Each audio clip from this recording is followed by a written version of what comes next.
राणा शहबाज साहब और no cross talk जी। राणा आफ्ताब साहब ने बात की, मैं उस पर बात करना चाहता हूं।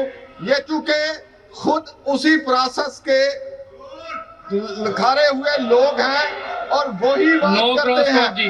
ये 8 फरवरी की बात करते हैं जी। और एक 2018 भी तारीख के अंदर है जिसके ये सारे बेनिफिशियरी हैं जो आज बड़ी मुंह उठा उठा के बातें करते हैं।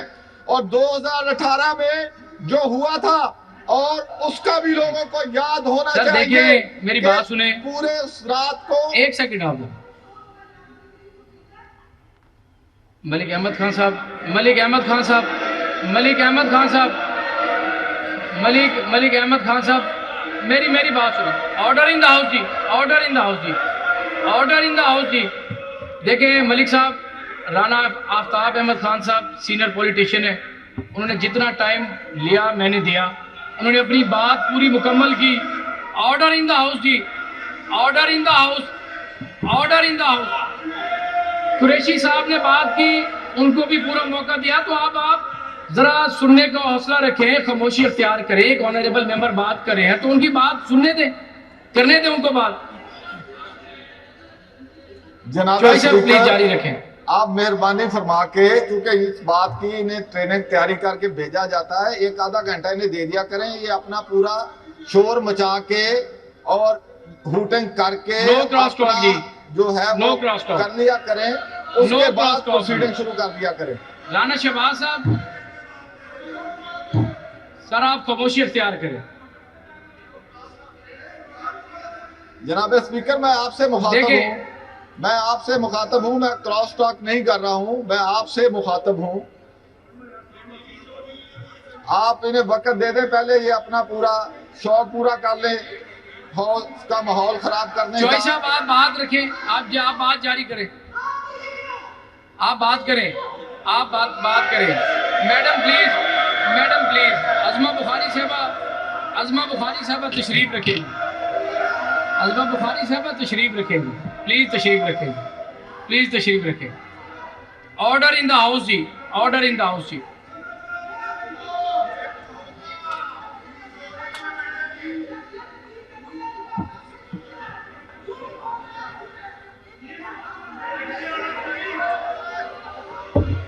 राणा शहबाज साहब, आप प्लीज इधर से मेक श्योर करें, खामोशी अख्तियार करें। देखें ना, इस तरह हाउस का माहौल ना खराब करें, आप हाउस का माहौल खराब कर रहे हैं।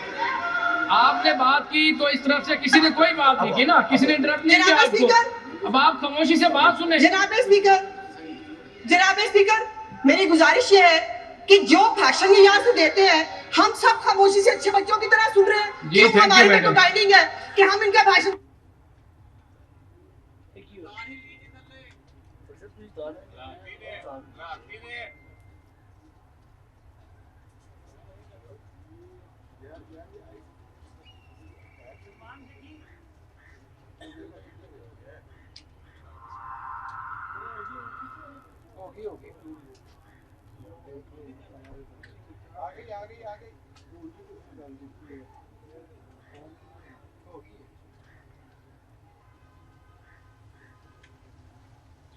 नहीं हुई।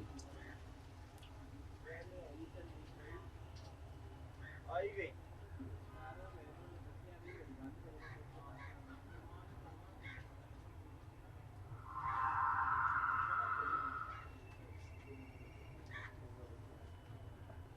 चलो यार, तार भी देख लो दोस्त।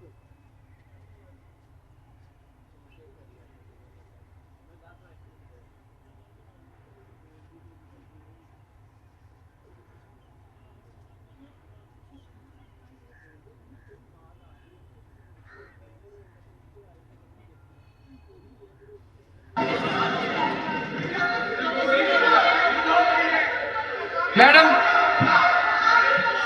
अज़मा बुखारी साहब, आप प्लीज तशरीफ रखें ना। अब आप तशरीफ रखें प्लीज, अब आप प्लीज तशरीफ रखें ना, आप तशरीफ तो रखें मैडम मोहतरमा, आप तशरीफ तो रखें, खामोशी इख्तियार करें ना प्लीज। हाउस को चलने दें, जनरल डिस्कशन है बजट के ऊपर, हाउस को चलने दें आप प्लीज। आप तशरीफ तो रखें, आप प्लीज तशरीफ तो रखें। बिलाल यामीन साहब प्लीज आप तशरीफ रखें, आप अपनी चेयर पे तशरीफ रखें। बिलाल यामीन साहब, हाउस को चलने दे यार प्लीज, हाउस को चलने दे, तशरीफ रखें, बात आ गई ना आपकी, मैं बात कर रहा हूं, आप तशरीफ रखें। देखिए अब इस तरफ से, इस साइड से कोई बात नहीं होगी, इस साइड से कोई बात नहीं होगी। Order in the house, order in the house, order in the house, order in the house, order in the house जी, order in the house.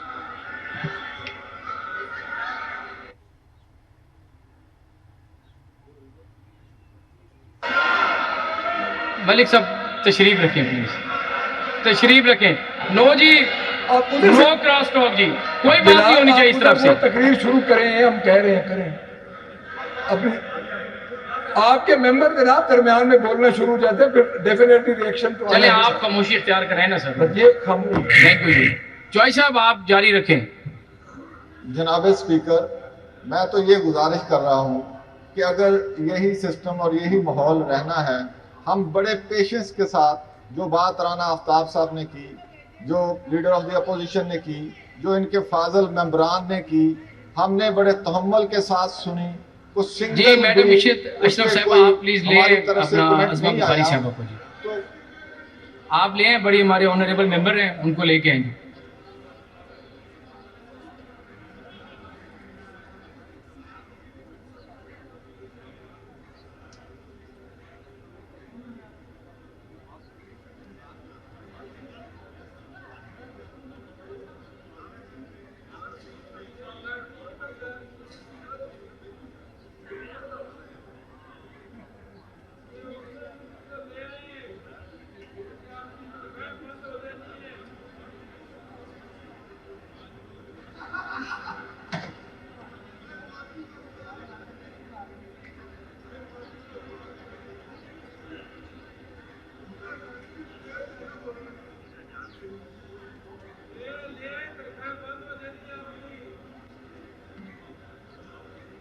Ji honourable member साहबा का ये पॉइंट था कि अपोजिशन बेंच से किसी ने कोई ऐसा नाजेबा हरकत की है या कोई इशारा किया है। अगर किसी ने भी, मैं इंक्वायरी का ऑर्डर देता हूँ, मैं इंक्वायरी का ऑर्डर देता हूँ, अगर कोई भी ऐसा इशारा किया गया तो जो भी इसमें पाया गया तो उसके खिलाफ फिर सख्त एक्शन होगा। अज़मा बुखारी साहब को ले राना शहबाज साहब आप भी जो, आप भी जो। सर आप खामोशी अख्तियार करें ना, सर आप खामोशी अख्तियार करें ना, सर आप खामोशी अख्तियार करें, तशरीफ रखें ना, आप तशरीफ भी रखें ना, आप भी खामोशी अख्तियार नहीं कर रहे।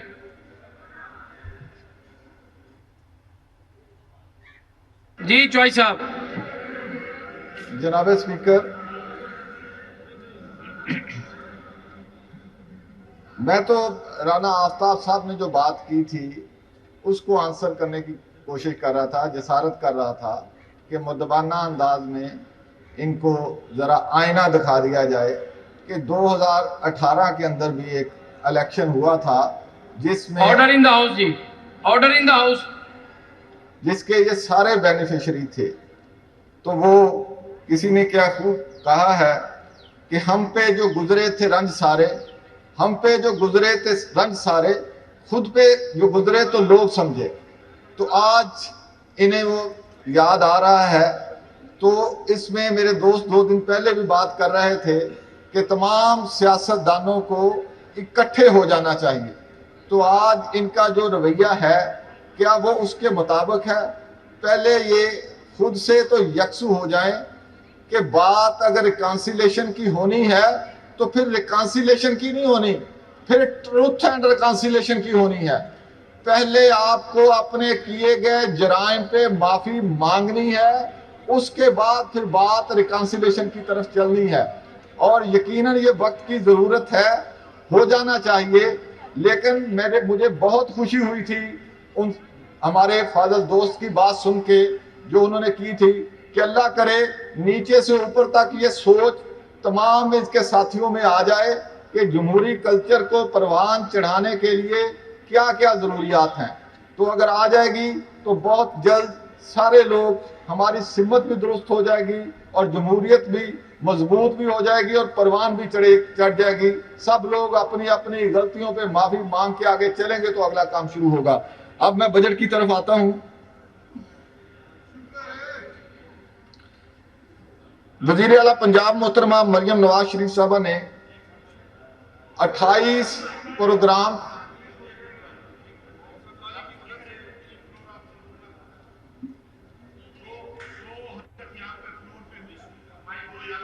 मैंने कह दिया, यहाँ पर ऑर्डर पास कर दिए हैं। अगर उस इंक्वायरी में जो भी उसका मुर्तकब हुआ तो उसके खिलाफ सख्त एक्शन लिया जाएगा। अब आप बात करने दें।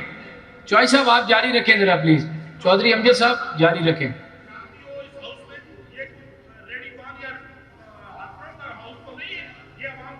आप जारी रखें। चौधरी साहब आप इस तरह हाउस का माहौल ना खराब करें। बात आ गई है, मैंने बात कर दी। अब चौधरी साहब जारी रखें आप प्लीज। जी, मोहतरमा मरियम नवाज शरीफ साहबा ने 28 बड़े मंसूबों पर काम का आगाज किया इब्तदा ही से, तो ये बहुत अच्छी शुरुआत है। मैं उन्हें इस बात पे मुबारकबाद देता हूं कि उन्होंने, उनका एक नजर जेस्चर नजर आ रहा है कि वो तेजी से कम वक्त में ज्यादा से ज्यादा काम करने की ख्वाह हैं और अपने ओत उठाते ही वो बरसरे पेकार हैं और कोई एक दिन भी उन्होंने आराम से नहीं गुजारा। इसमें जितने भी ये 3 माह का चूंकि बजट है, इसमें पूरी डिटेल तो है नहीं, जो बचा कुचा बजट है उस पर बात की गई है, तो इसमें उसकी तफसीलात दी गई हैं। इसमें मैं ये बस आता हूं सेहत की तरफ कि सेहत में 110 अरब रुपए का बजट रखा गया है। तो मेरी ये गुजारिश होगी, क्योंकि इसमें ये कहा गया कि लाहौर में ये हॉस्पिटल बनाए जाएंगे, तो मैं ये गोश गुजार करना चाहूँगा पॉलिसी साजों के कि बड़े हॉस्पिटल बेशक बनाएं, लेकिन जो हमारे DHQ हैं, हमारे BHU हैं, उनको नज़रअंदाज ना करें।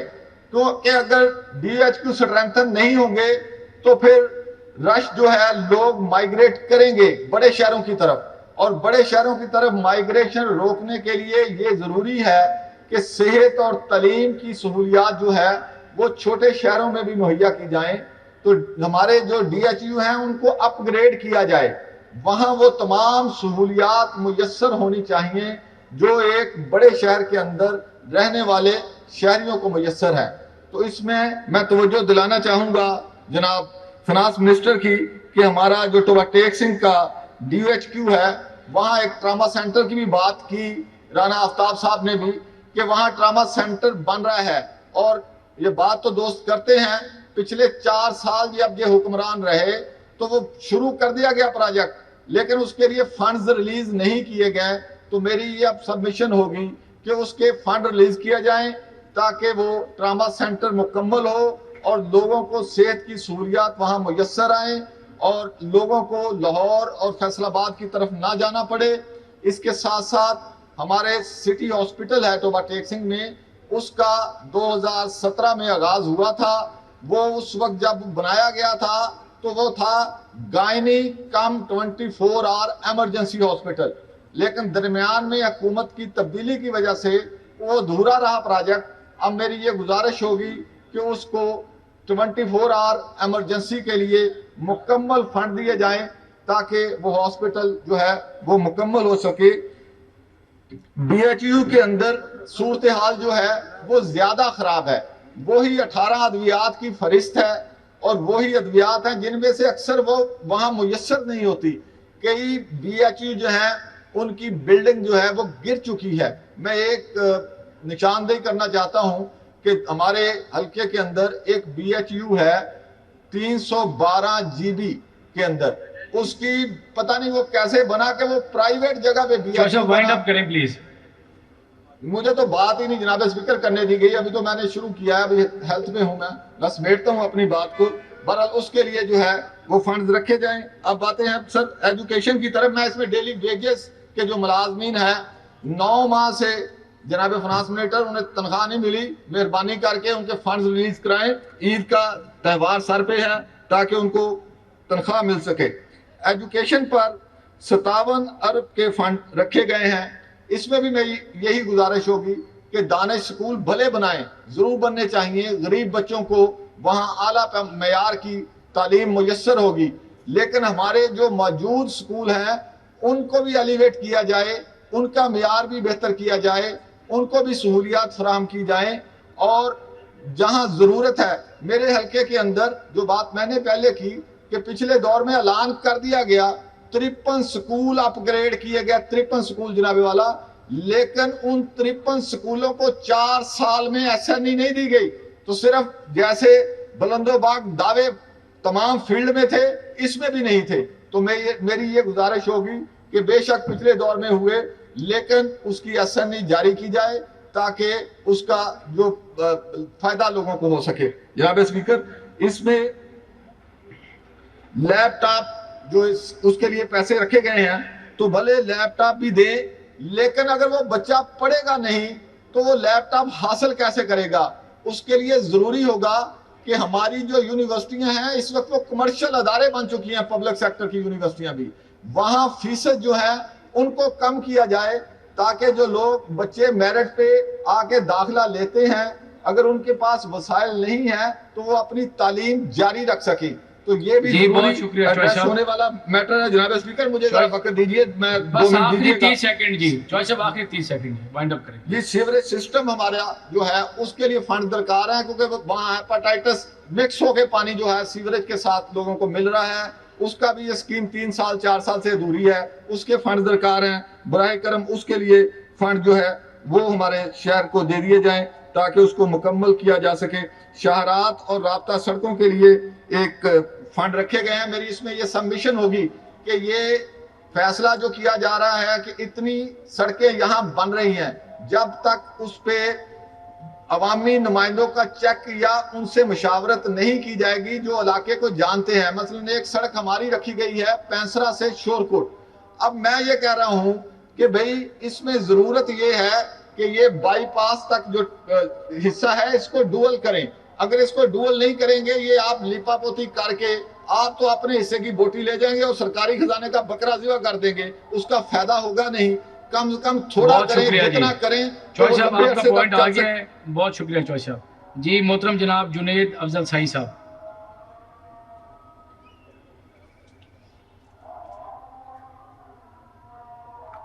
बिस्मिल्लाहिर्रहमानिर्रहीम। शुक्रिया जनाब स्पीकर।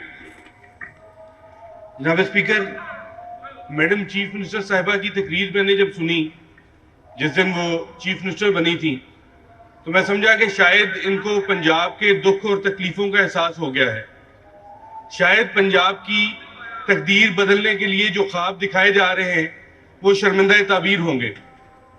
जनाब स्पीकर, जिस दिन मैंने बजट तकरीर सुनी फाइनेंस मिनिस्टर साहब की, तब भी मैं समझा कि शायद ये आदात के हेर फेर के अलावा तो पंजाब के सूबे की खिदमत के लिए कुछ किया जाएगा। लेकिन जिस दिन मैं यहाँ से किताबें लेके घर गया और मैंने इनकी बजट स्पीच के बाद ADB पढ़ी, तो मैं बहुत ज़्यादा शर्मिंदा हुआ और मैं ये सोचने पे मजबूर हो गया कि सन 85 से लेके हर दौर में पंजाब की आवाम को ये ख्वाब बेचा जाता था कि हम पंजाब की तकदीर बदलेंगे।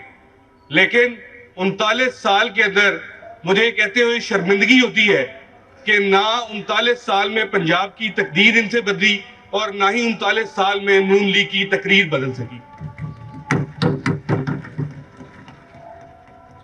जनाब स्पीकर, आज सिर्फ मैं 2 डिपार्टमेंट्स के ऊपर जो बजट के अंदर फंड्स एलोकेट किए गए हैं उनके ऊपर गुफ्तगू करूंगा। इससे पहले बड़ी मुफस्सिल गुफ्तगू अपोजिशन ने की। यहाँ पे लीडर ऑफ द अपोजिशन ने तकरीबन तमाम सेक्टर्स को हाईलाइट किया। जनाब स्पीकर, सबसे पहले हमें पंजाब के अंदर ज़राअत के ऊपर बात करनी चाहिए।